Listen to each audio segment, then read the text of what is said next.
Alors ici, on est à un quai généraliste avec 3 bateaux au travail ou en attente de travail, en attente de manutention. On a un premier bateau qui va charger des cailloux, un autre qui va décharger de l'alimentation animale. Alors bien sûr, on l'entend peut-être, ça génère du bruit, un peu d'odeur aussi.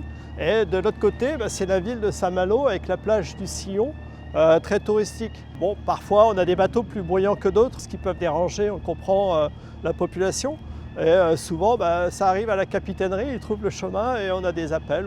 On est un peu arbitre, alors quand on peut, on fait bouger les bateaux, mais souvent on n'a pas de place parce que le bateau, il faut de l'eau, il faut de la place, de la manutention.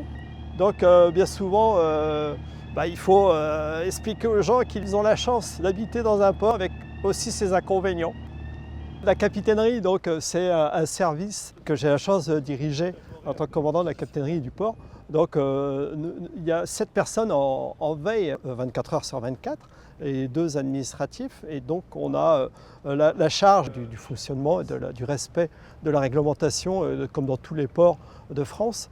Et donc la particularité de Saint-Malo, c'est que Saint-Malo est un port en ville, dans une ville historique.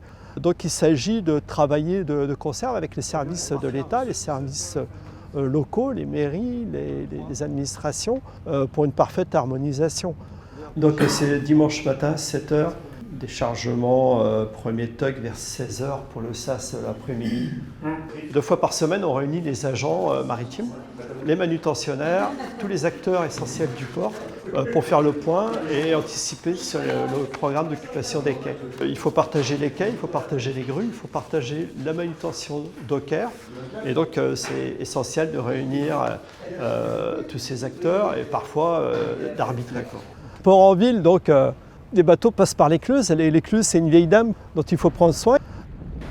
Donc par l'écluse, ils passent tous les navires de commerce de l'avant-port, les pêcheurs bien sûr, et à peu près 5 à 6 000 plaisanciers par an qui traversent l'écluse.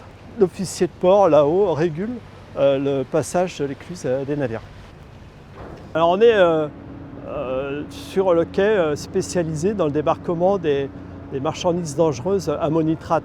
Vous connaissez le risque de cette marchandise. Donc on accueille environ chaque mois un navire de 3500 tonnes d'ammonitrate à proximité de Saint-Malo. Donc ce trafic est très réglementé et bien sûr il est protégé par gardien 24 heures sur 24. Ça va? Dès que je peux, bien sûr je fais un tour du port.